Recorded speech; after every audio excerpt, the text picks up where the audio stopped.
Judul dalam bahasa Indonesia. Berkat-berkat orang benar. Berkat-berkat orang benar. Berkat-berkat orang benar.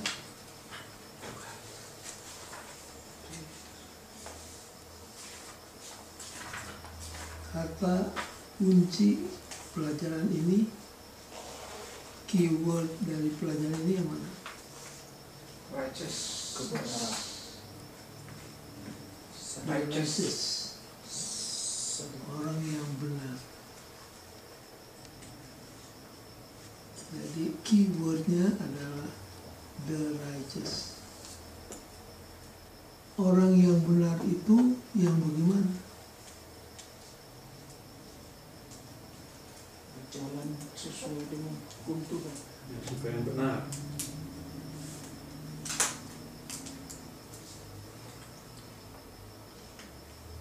Kalau katakan dia orang yang benar, orang yang bagaimana? Orang yang mengikuti hukum Tuhan. Orang yang tidak benar, yang tidak mengikuti hukum. Itu ada di introduction. Jadi keywordnya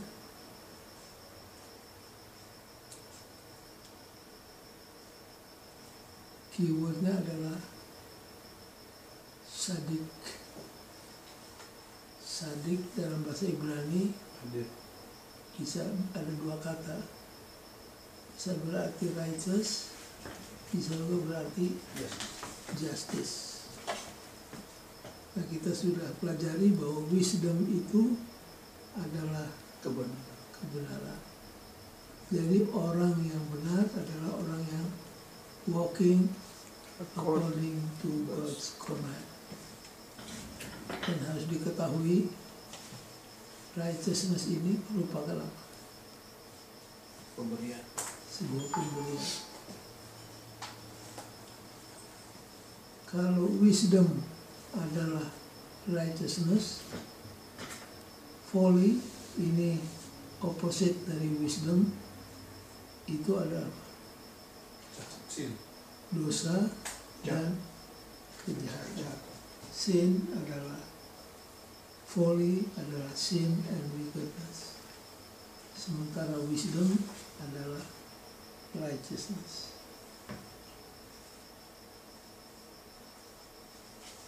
Coba baca ayat hafalannya. Berkat ada di atas kepala orang benar, tetapi mulut orang fasik menyembunyikan kelaliman. Berkat ada di atas kepala orang benar, tetapi mulut orang fasik menyembunyikan kelaliman. Nanti kita akan datang ke ayat inti tersebut. Sekarang kita masuk di bagian yang pertama. Ini adalah introduction-nya.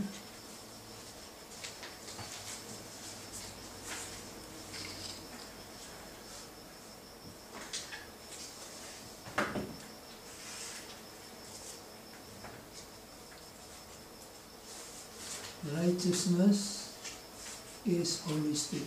Hang. Isi nomor 1 tadi belum diisi. Boleh ketik. Apa? The nature of righteousness.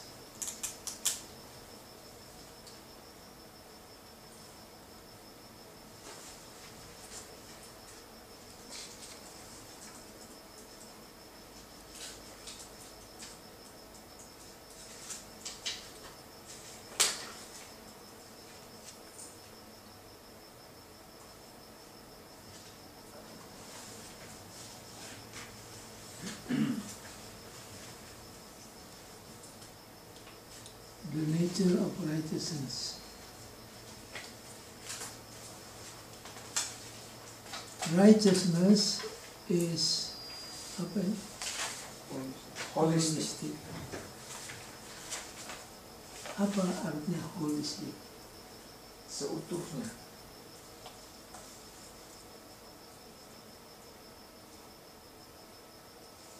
Seutuhnya. Holy. Seutuhnya, sepenuhnya. Komplit.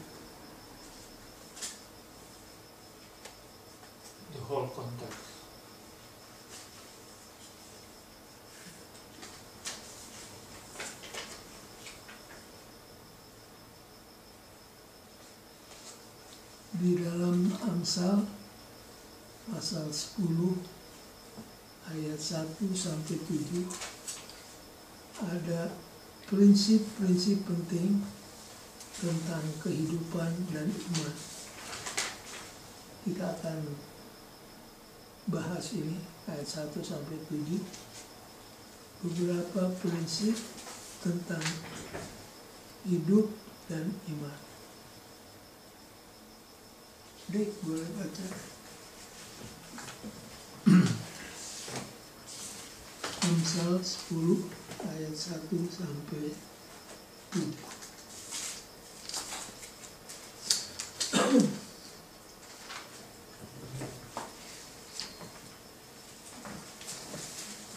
Anak yang bijak mendatangkan sukacita kepada ayahnya, tetapi anak yang bebal adalah kedukaan bagi ibunya.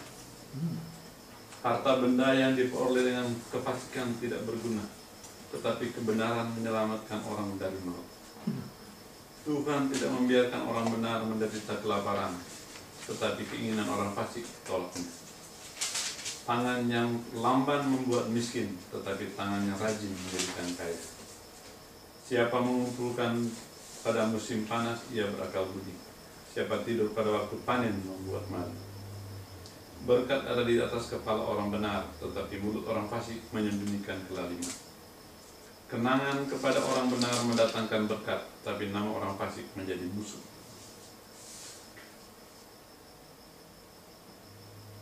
Baik, jadi kalau saya perhatikan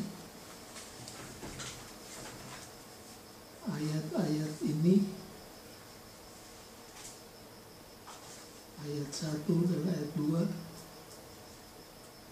ayat 3, ayat 4 semuanya berisi apa? Prinsip. Prinsip. Yang positif dan yang negatif. Anak yang bijaksana membuat gembira hati bapaknya, tapi anak yang bodoh kedukaan bagi ibunya. Itu kontrasnya kelihatan.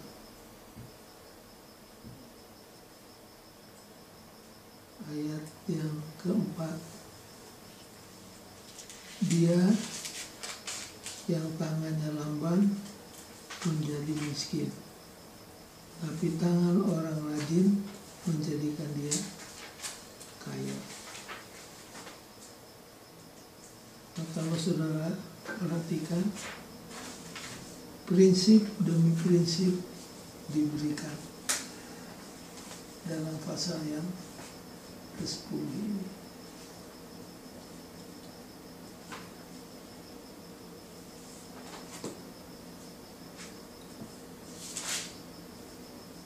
Saudara baca cerita tentang seorang yang punya perahu dengan ditumpangi oleh beberapa penumpang.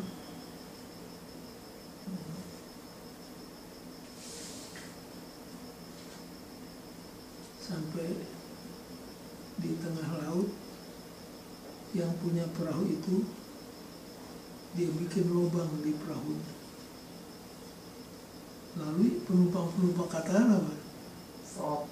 Stop, apa yang kamu buat ini, kok perahu dilobangi? Lalu yang punya perahu katakan apa? That is not your business. Ini bukan urusanmu. Ini saya punya tempat.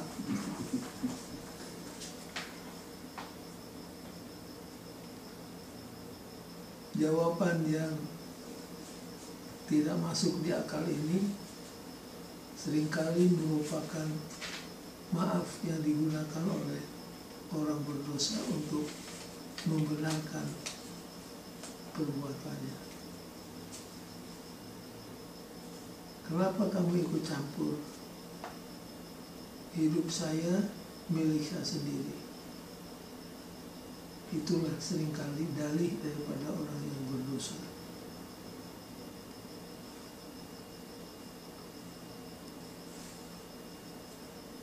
Kemudian disinggung di sini the principle of unity. Apa yang dimaksud dengan principle of unity?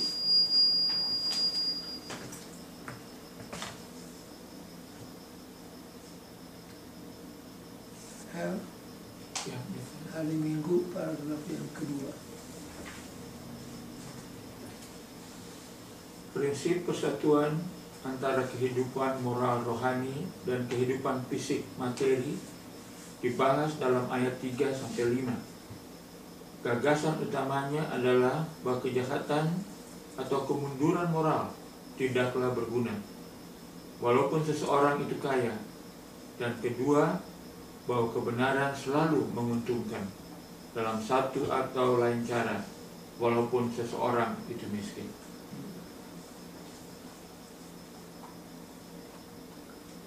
Next, terus. Baca terus betul? Ya. Dalam ayat 6 dan 7 kita melihat di sini ekspresi awal dari apa yang Yesus katakan tentang bagaimana nafsu adalah persinahan atau kebencian mirip dengan pembunuhan. Menyembunyikan kebencian kita di balik kata-kata kita tidak selalu berhasil baik. Pikiran jahat sering dikhianati dalam bahasa tubuh kita dan nada suara kita. Titik awal yang terbaik untuk hubungan yang baik dengan orang lain adalah kasihilah sesamamu manusia seperti dirimu sendiri. Bandingkan dengan Matius 19 ayat 19. Sebagaimana ayat tersebut juga menasihatkan kesan yang Anda buat untuk yang baik dapat memiliki pengaruh yang abadi pada orang lain. Pada akhirnya, kita sedang berhadapan dengan sejumlah kelasiman. Bukanlah lebih baik memiliki nama baik daripada nama buruk? Jadi maksudnya kebenaran itu holistik sifatnya. Kebenaran itu mencakup segala bidang kehidupan manusia, spiritual, moral, fisikal, material. Itu semuanya tergabung menjadi satu kesatuan yang tidak bisa dipisah-pisahkan. Sama seperti manusia, manusia itu adalah satu unit yang tidak bisa dipilah-pilah. Nah, kalau kita bicara tentang manusia, lalu kita bicara tentang jasmani, pikiran, rohani, itu hanya untuk discussion aja.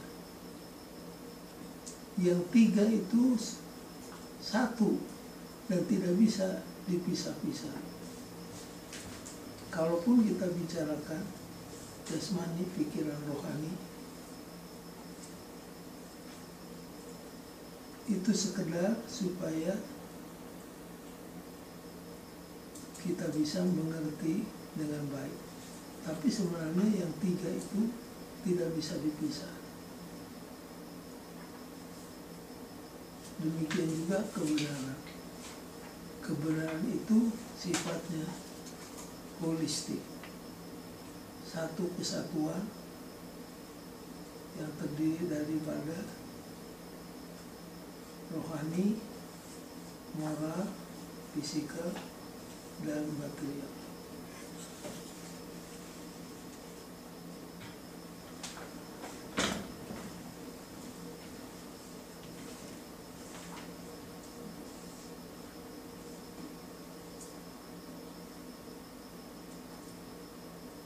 Jadi main idenya adalah apa? Itu terdapat dalam paragraf 2 tadi. Saya baca kalimat yang kedua, paragraf yang kedua. Gagasan utamanya adalah bahwa kejahatan atau kemunduran moral tidaklah berguna, walaupun seseorang itu kaya. Dan kedua, bahwa kebenaran selalu menguntungkan dalam satu atau lain cara, walaupun seseorang itu miskin. Itu main idea daripada Amsal 10 ayat 1 sampai 7. Intinya adalah bahwa kejahatan itu, kalau bahasa Inggris, does not pay. Wickedness itu tidak pernah menguntungkan. Kalau katakan does not pay, tidak menguntungkan. Sedangkan righteousness is always rewarding dalam satu hal, dalam satu atau lain hal.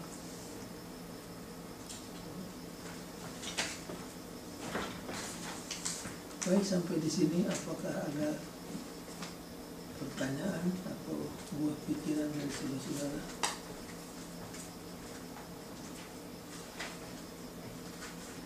Yang kedua, cerita yang punya perahu tadi, pelajarannya ialah bahwa apa yang kita lakukan akan mendatangkan dampak positif atau negatif kepada orang lain selain kepada diri kita. Jadi nggak bisa kita bilang ini milik saya, ini tempat saya, ini tubuh saya, jadi ini adalah urusan saya. Nggak bisa begitu. Selalu ada dampak kepada orang lain, positif atau negatif. Kemudian pelajaran hari Senin, bahasa Indonesia apa?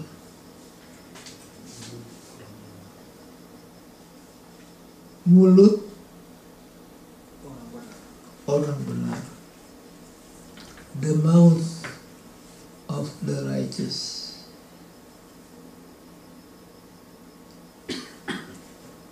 Di sini ada yang bersangkutan dengan angka-angka cukup menarik. Boleh baca ya hari Senin paragraf pertama. Mulut dengan semua komponennya, bibir dan lidah, adalah organ yang paling penting di dalam kitab Amsal. Maksudnya mulut ini yang mencakup lidah dan bibir dan bagian-bagian yang lain dianggap sebagai most important organ dalam buku Amsal. Kata mulut berapa kali dalam Amsal? 50 kali. Banyak atau sedikit? Banyak. Banyak. Kata mulut 50 kali.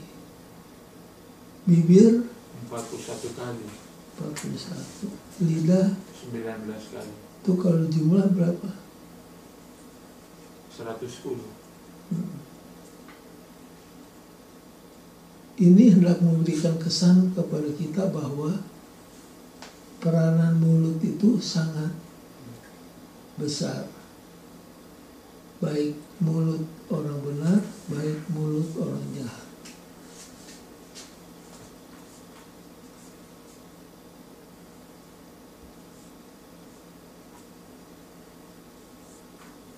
Basic premise-nya apa?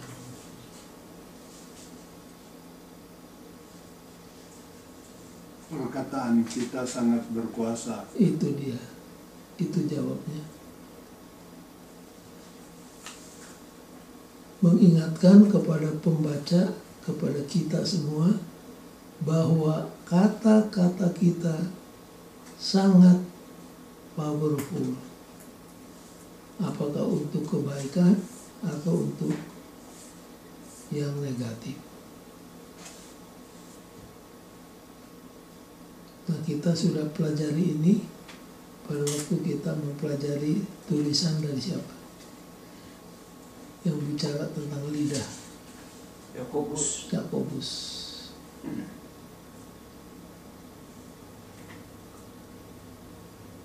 Kita ambil contohnya di buku Amsal.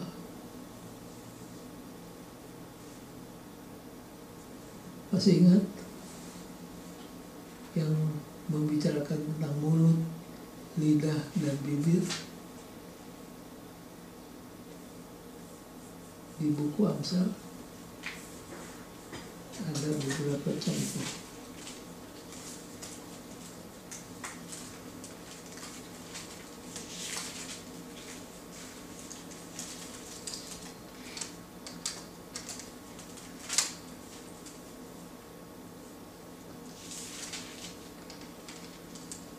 Apa-apa yang dibahas di Amsal yang ada hubungan dengan mulut.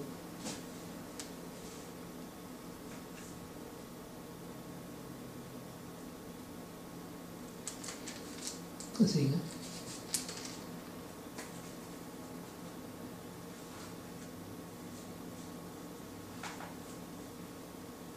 In the multitude of words, apa? Di dalam kebanyakan bicara, dosa tidak kurang. Jadi kalau kita bicara, ngobrol, kita seringkali terlibat kepada apa? Gosip.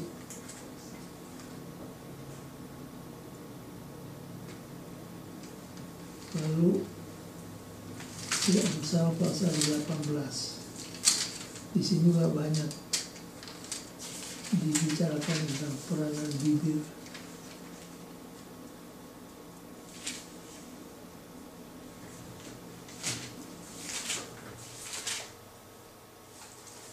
Amsal 18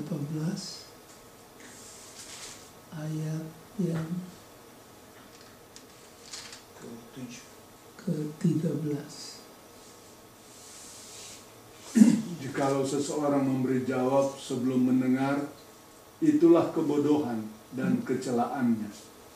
Jadi kalau kita cepat bicara tanpa lebih dahulu mendengar, itu adalah apa? Kebodohan. Ayat yang ke-17.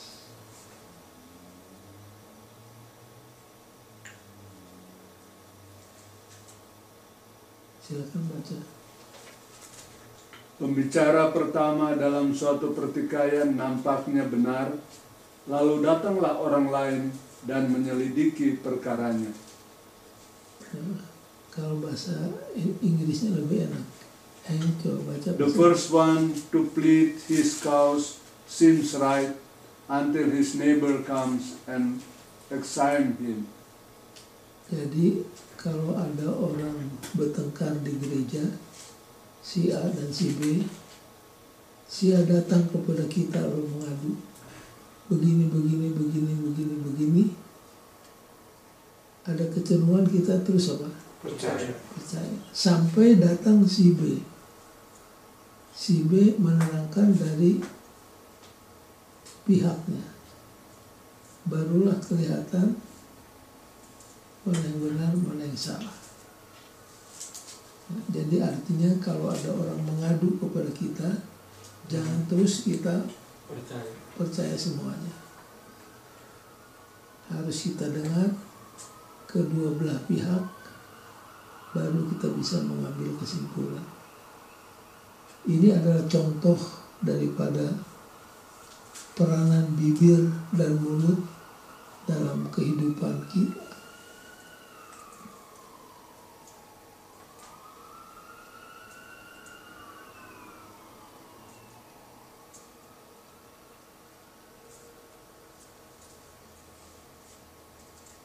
Di Amsal 10 ayat 11 sampai 14, di situ disebutkan tentang kontras antara bagaimana orang benar berbicara dan bagaimana orang bodoh berbicara. Coba kita buka Amsal 10. Mulut orang benar adalah sumber kehidupan, tetapi mulut orang fasik menyembunyikan kezaliman. Kebencian menimbulkan pertengkaran, tapi kasih menutupi segala pelanggaran. Di bibir orang berpengertian terdapat hikmat, tetapi pentung tersedia bagi punggung orang yang tidak berakal budi.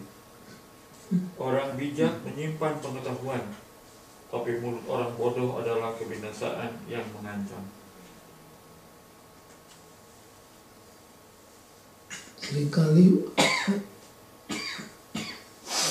buku Amsal ini menggunakan apa yang disebut strong language. Kata-kata yang cukup apa? Keras.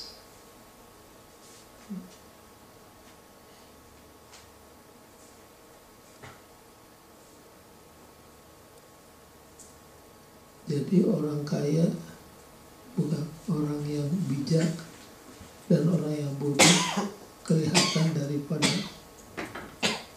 kata-katanya.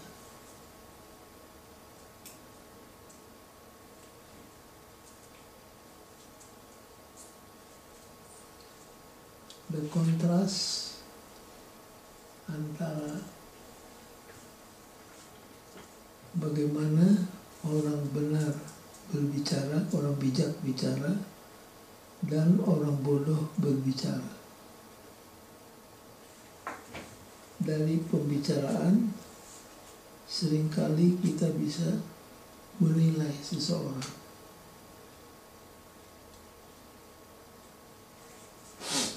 Itu sebabnya kalau berbicara harus hati-hati.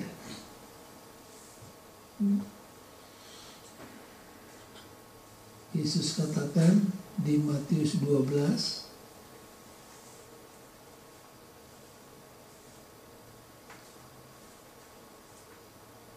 out of the, selesaikan kalimatnya, out of the,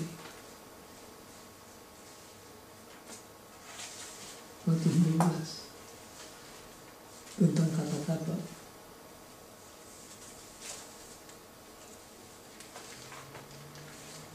Keluar dari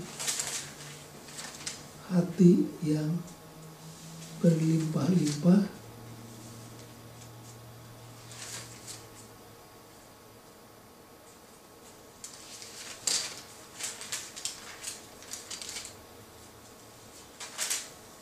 Matius 35.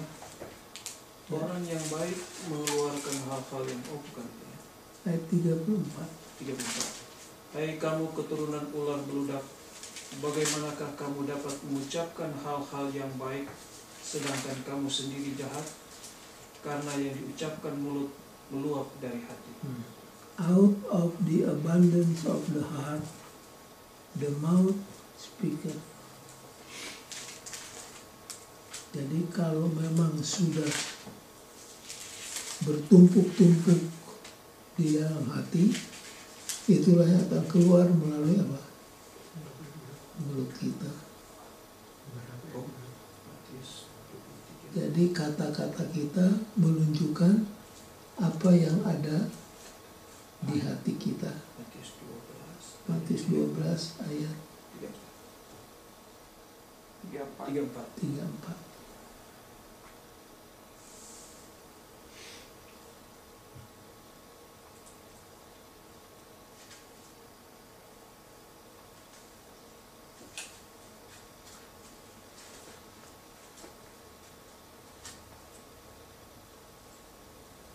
Kalau saudara ingat kembali pengalaman Petrus, itu perempuan yang mengatakan ini juga pengikut daripada Yesus. Dari mana perempuan itu tahu? Dari logat. Dari logat.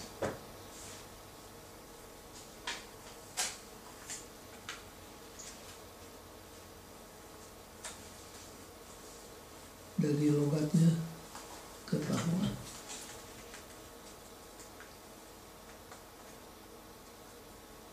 Dari kata-katanya kita bisa mengukur seseorang.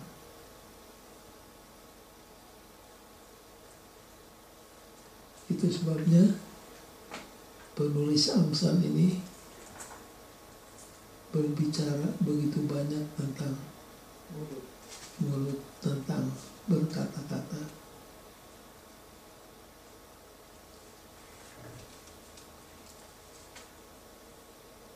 Next, the hope of the righteous. Apa pengharapan orang benar?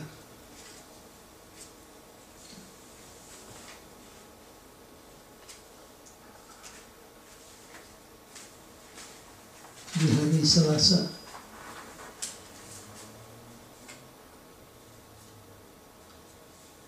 pengharapan orang benar.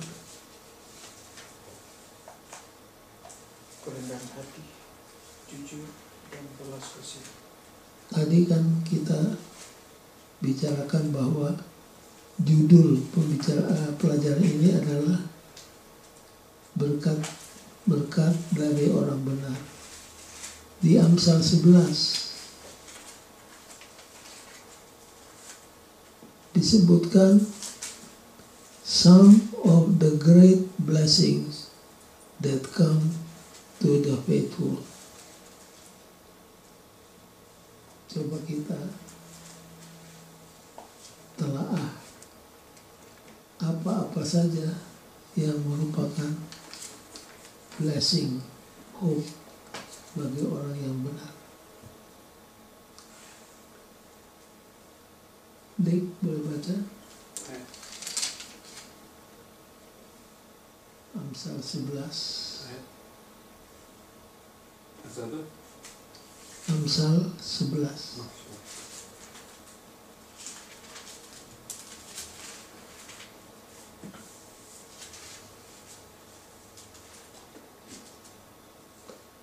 Berkat-berkat yang turun kepada orang benar bertentangan dengan apa yang turun kepada orang jahat. Neraca serong adalah kekejian bagi Tuhan, tapi ia berkenan akan batu timbangan yang tepat. Ini bicara dalam bahasa orang-orang bisnis. Jikalau keangkuhan tiba juga cemooh, tetapi hikmat ada pada orang yang rendah hati. Orang yang jujur dipimpin oleh ketulusannya, tetapi pengkhianat dirusak oleh kecurangan. Pada hari kemurkaan, harta tidak berguna, tetapi kebenaran melepaskan orang dari maut. Jalan orang saleh diratakan oleh kebenarannya, tetapi orang fasik jatuh karena kefasikannya. Orang yang jujur dilepaskan oleh kebenarannya, tetapi pengkhianat tertangkap oleh hawa nafsunya. Pengharapan orang fasik gagal pada kematiannya, dan harapan orang jahat menjadi sia-sia. Orang benar diselamatkan dari kesukaran, lalu orang fasik menggantikannya. Dengan mulutnya orang fasik membinasakan sesama manusia, tetapi orang benar diselamatkan oleh pengetahuan. Bila orang benar mujur, beria-rialah kota, dan bila orang fasik binasa, gemuruhlah sorak-sorai. Berkat orang jujur memperkembangkan kota, tetapi mulut orang fasik meruntuhkannya. Siapa menghina sesamanya tidak berakal budi, tapi orang yang pandai berdiam diri. Siapa mengumpat, Orang pandai apa? Berdiam diri. berdiam diri. Terus Siapa mengumpat membuka rahasia, tapi siapa yang setia menutupi perkara. Jikalau tidak ada pimpinan, jatuhlah bangsa. Tetapi jikalau penasihat banyak, keselamatan ada. Sangat malanglah orang benar menanggung orang lain, tetapi siapa membenci pertanggungan amanlah dia. Perempuan yang baik hati beroleh hormat, sedangkan seorang penindas beroleh kekayaan. Orang yang murah hati berbuat baik kepada diri sendiri, tapi orang yang kejam menyiksa badannya sendiri. Orang fasik membuat labah yang sia-sia, tapi siapa menabur kebenaran mendapat pahala yang tetap. Siapa berpegang pada kebenaran yang sejati menuju hidup, tapi siapa mengejar kejahatan menuju kematian. Orang yang serong hatinya adalah kebejian bagi Tuhan, tapi orang yang tak bercela jalannya dikenannya. Sungguh orang jahat tidak akan luput dari hukuman, tetapi keturunan orang benar akan diselamatkan. Seperti anting-anting emas di junggur babi, demikianlah perempuan cantik yang tidak susila. Keinginan orang benar mendatangkan bahagia semata-mata, harapan orang fasik mendatangkan murka. Ada yang menyebar harta tetapi bertambah kaya, ada yang menghemat secara luar biasa, namun selalu berkekurangan. Siapa banyak memberi berkat, diberi kelimpahan. Siapa yang memberi minum, ia sendiri akan diberi minum. Siapa menahan gandum, ia dikutuki orang, tetapi berkat turun ke atas kepada kepala orang yang menjual gandum. Apa maksudnya?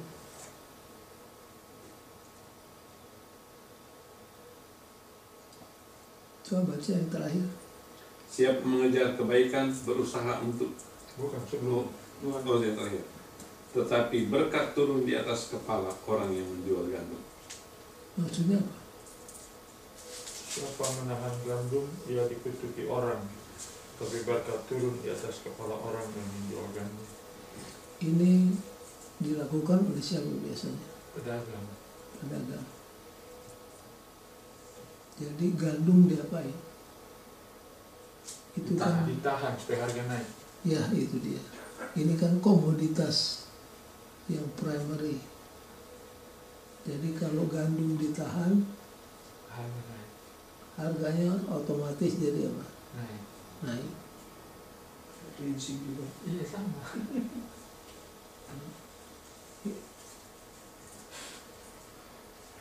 Terus, Siapa mengejar kebaikan berusaha untuk dikenang orang, tetapi siapa mengejar kejahatan akan ditimpa kejahatan. Siapa mempercayakan diri kepada kekayaan akan jatuh, tapi orang benar akan tumbuh seperti daun muda. Siapa yang mengacaukan rumah tangganya akan menangkap angin. Orang bodoh akan menjadi budak orang bijak. Hasil orang benar adalah pohon kehidupan. Siapa bijak mengambil hati orang. Kalau orang benar menerima balasan di atas bumi, lebih-lebih orang fasik dan orang berdosa. jadi itu pasal 11 kalau dibaca kontras dari orang benar dan orang yang jahat.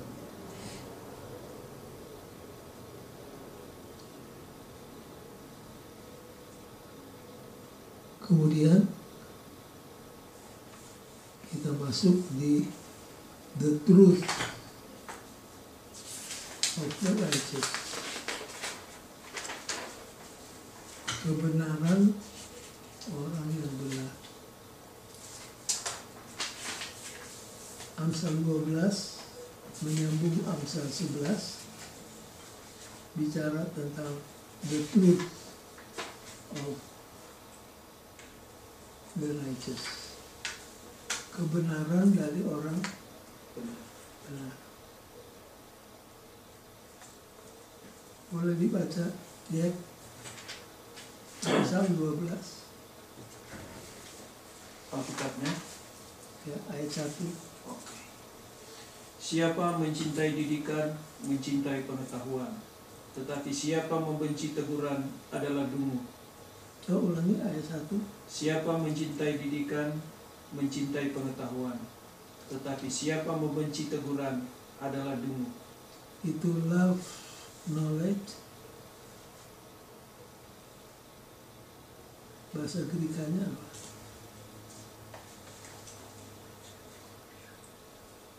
Masih ingat?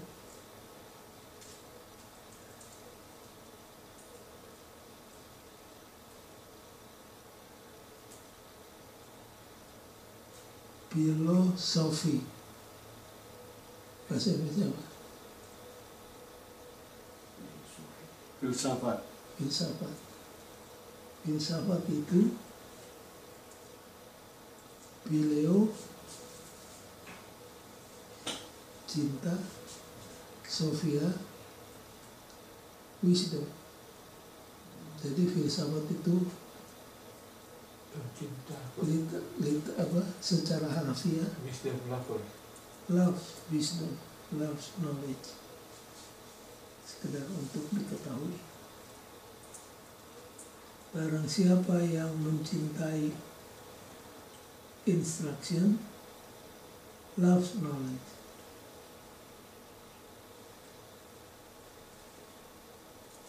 Tapi dia yang membenci correction, dia apa?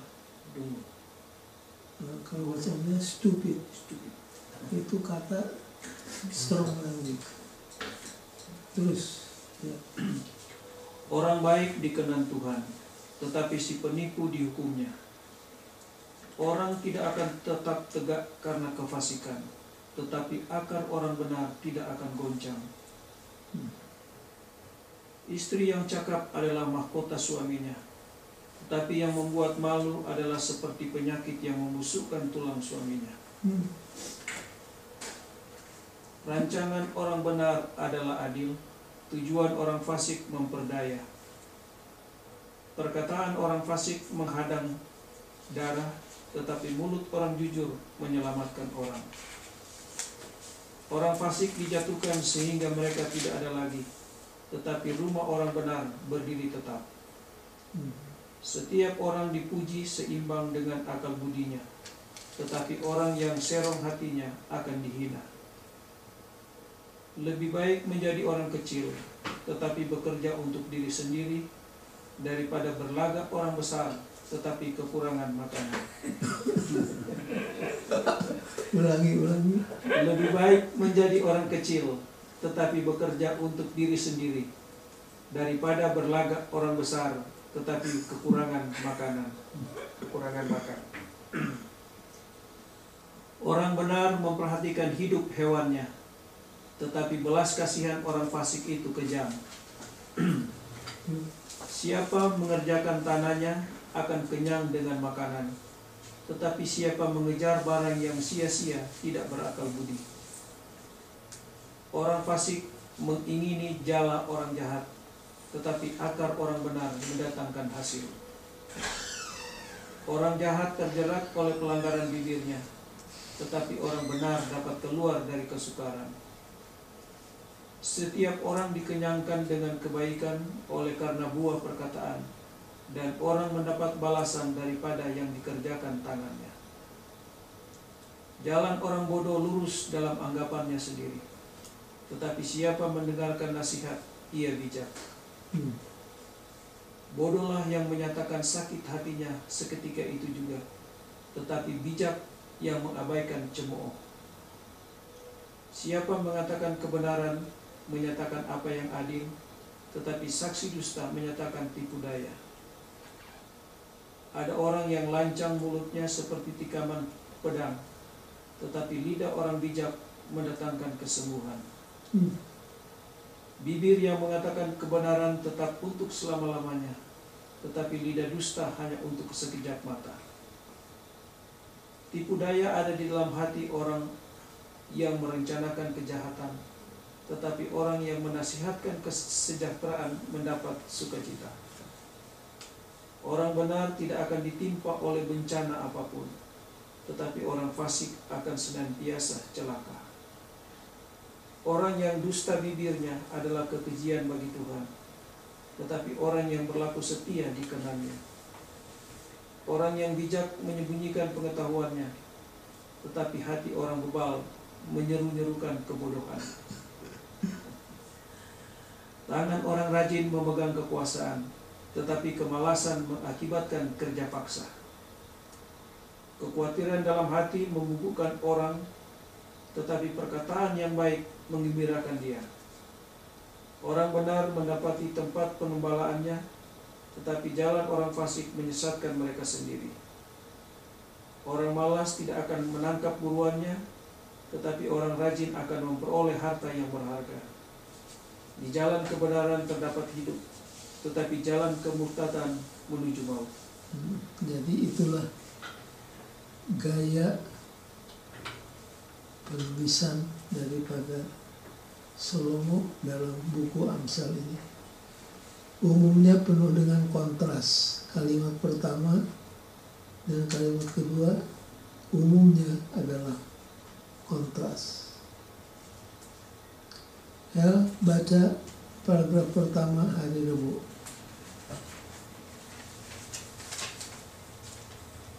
Filsuf Sisela Bock secara meyakinkan telah menunjukkan bagaimana kebohongan bisa berbahaya bagi masyarakat. Dia bicara tentang apa? Kebohongan. Kebohongan. Ia menulis, sebuah masyarakat yang anggota-anggotanya tidak mampu untuk membedakan pesan yang jujur dari yang menipu, maka akan runtuh.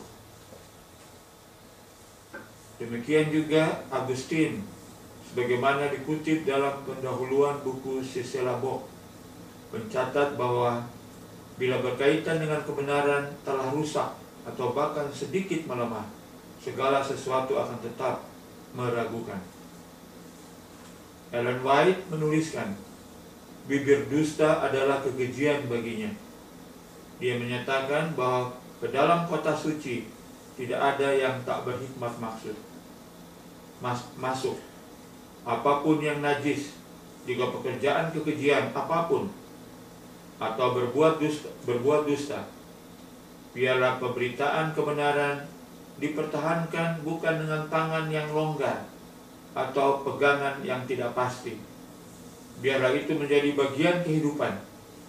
Bermain cepat dan tidak sesuai kebenaran, menyembunyikan sesuai rencana seseorang yang mementingkan diri, berarti iman karam. Dia yang mengucapkan kebohongan menjual jiwanya di pasar yang rendah. Kebohongan yang mungkin tampak membantu dalam keadaan darurat, yang mungkin tampaknya membuat bisnis berjalan maju, yang tidak bisa diperoleh melalui perdagangan yang jujur. Tapi ia akhirnya sampai pada tempat di mana ia tidak dapat mempercayai siapapun. Dirinya sendiri adalah penipu. Ia tidak memiliki keyakinan pada kata-kata orang lain. Dia bicara tentang apa? Kebohongan. Keras ya. Baca buku Wahyu. Buku Wahyu katakan tidak akan ada pembohong masuk ke surga atau yang percaya kepada kebohongan. Nah, ada pelajar Alkitab mengaplikasikan percaya dan menyukai kebohongan itu kepada apa?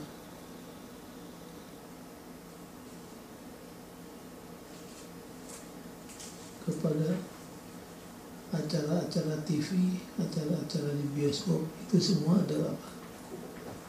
Kebohongan.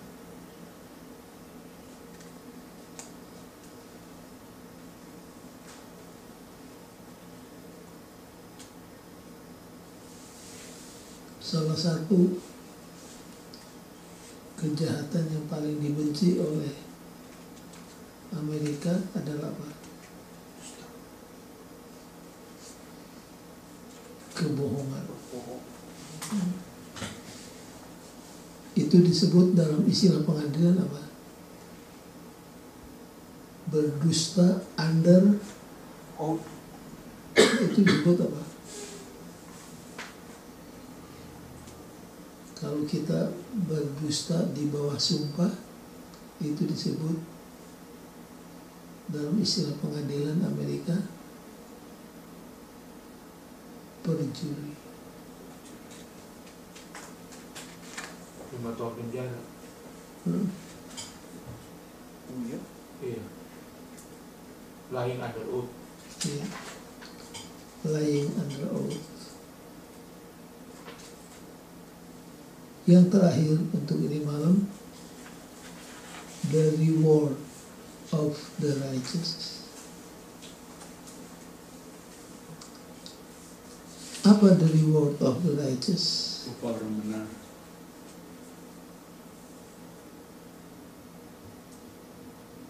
Amsal 13.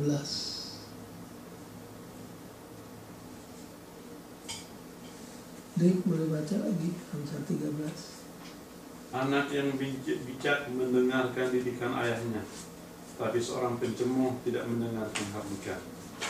Dari buah mulutnya seorang akan makan yang baik, tetapi nafsu seorang pengkhianat ialah melakukan kelaliman.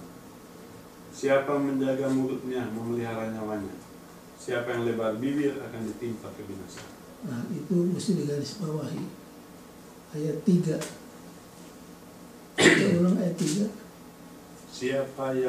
Siapa menjaga mulutnya memelihara nyawanya. Siapa yang lebar bibir akan ditimpa kebinasaan. Lebar bibir itu apa maksudnya? Kebuang. Gosip, cerewet. Kalau bahasa Inggrisnya, he who opens wide his lips. Ayat 4. Hati si pemalas penuh keinginan tetapi sia-sia, sedangkan hati orang rajin diberi kelimpahan. Orang benar benci kepada dusta, tapi fasik memalukan dan memburukkan diri. Kebenaran menjaga orang yang saleh jalannya, tetapi kefasikan mencelakakan orang berdosa. Ada orang yang berlagak kaya, tetapi tidak mempunyai apa-apa. Ada pula yang berpura-pura miskin, tapi hartanya banyak. Ini bagus ya. Bagus dia Ada orang yang berlagak kaya. tapi apa? Tidak punya apa-apa. Kalah nasi dan kalah aksi. Tapi ada orang yang pura-pura miskin, padahal Banyak rumahnya ada, tanahnya ada.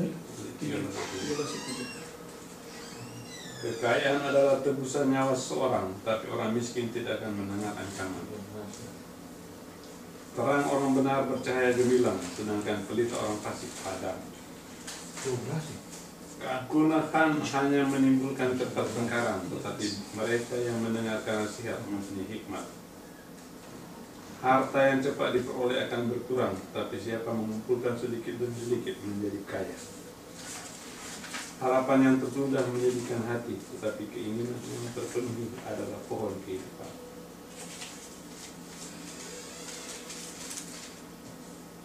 Siapa meremehkan firman, ia akan menanggung akibatnya. Tapi siapa yang taat kepada perintah akan menerima balasan. Ajaran orang bijak adalah sumber kehidupan, sehingga orang terhindar dari jerat maut. Akal budi yang baik mendatangkan karunia, tetapi jalan pengkhianat mencelakakan mereka. Orang cerdik bertindak dengan pengetahuan, tetapi orang bebal membeberkan kebodohan. Utusan orang fasik menjerumuskan orang ke dalam celaka, tetapi duta yang setia mendatangkan kesembuhan. Kemiskinan dan cemooh menimpa orang yang mengabaikan didikan, tapi siapa mengindahkan teguran ia dihormati. Keinginan yang terlaksana memenangkan hati, menghindarkan kejahatan adalah kekejian bagi yang bebal. Siapa bergaul dengan orang bijak menjadi bijaklah dia, tetapi siapa yang berteman dengan orang bebal menjadi malang. Jadi Joel Osteen waktu diinterview oleh Larry King, salah satu pertanyaannya adalah, apakah you pilih sahabat you? Apakah kamu pilih orang-orang jadi sahabatmu? Joel Osteen katakan apa? Iya.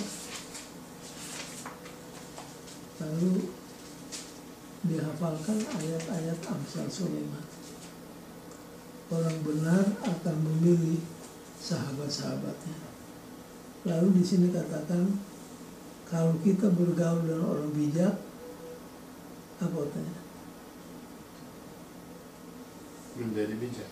Nah, kalau bergaul dengan orang bodoh, will be destroyed. Ayat berikutnya deh. Orang berdosa dikejar oleh malapetaka, tapi ia membalas orang benar dengan kebahagiaan. Orang baik meninggalkan warisan bagi anak cucunya, tetapi kekayaan orang berdosa disimpan bagi orang benar. Rumah orang miskin menghasilkan banyak makanan, tetapi apa yang lenyap karena tidak ada keadilan. Siapa tidak menggunakan tongkat benci kepada anaknya, tetapi siapa mengasihi anaknya, menghajar dia pada waktunya. Menghajar itu kata yang lebih halus adalah Disiplin. disiplin. Orang benar makan sekenyang-kenyangnya, tetapi perut orang fasik menderita kekurangan. Ini juga pasal 13 ini penuh dengan kata-kata mutiara yang memberitahukan kepada kita tentang upah reward daripada orang benar. In conclusion,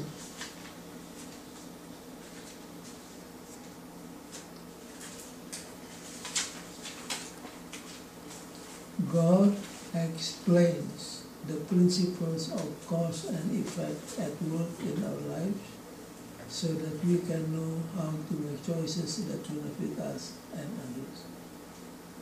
Tuhan menjelaskan prinsip-prinsip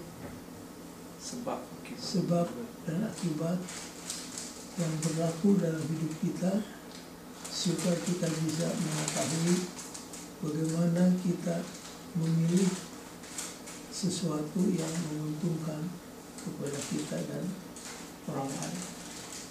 Jadi buku Amsal itu berisi explanation tentang prinsip of cause and effect yang bekerja dalam hidup kita. Principle of cause and effect ini, kalau saudara ingat Galati 6 ayat 7, Apa yang kamu tabur, apa yang kamu tabur akan kamu tuai. Kalau kamu menabur angin, kamu akan menuai badai. badai.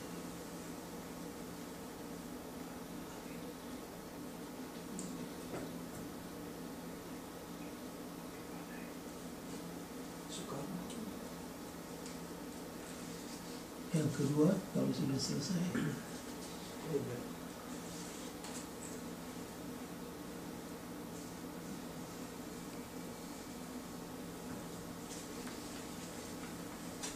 words are incredibly powerful.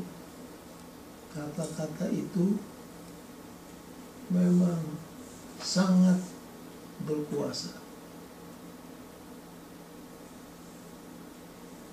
Incredibly powerful. Kata-kata itu bisa menjadi berkat, tapi sebaliknya bisa juga jadi apa? Jadi kutuk.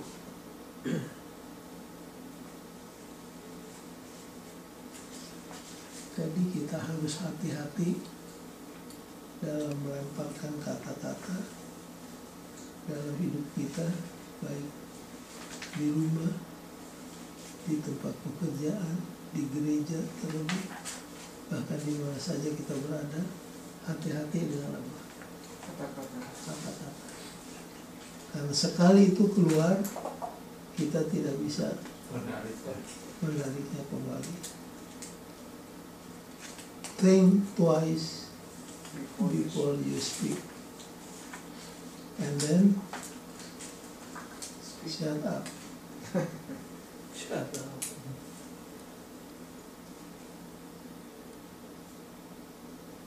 Lalu ada kutipan di sini.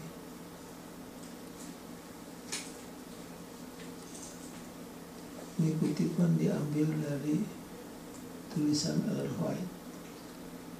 The greatest deception of the human mind in Christ's day was that a mere assent to the truth constitute righteousness. Penipuan yang terbesar of the human mind di zaman Kristus adalah ascent to the truth. Itu artinya apa? Ascent to the truth. Bahwa kebenaran itu sekedar mempercayai sesuatu yang dianggap apa? Truth.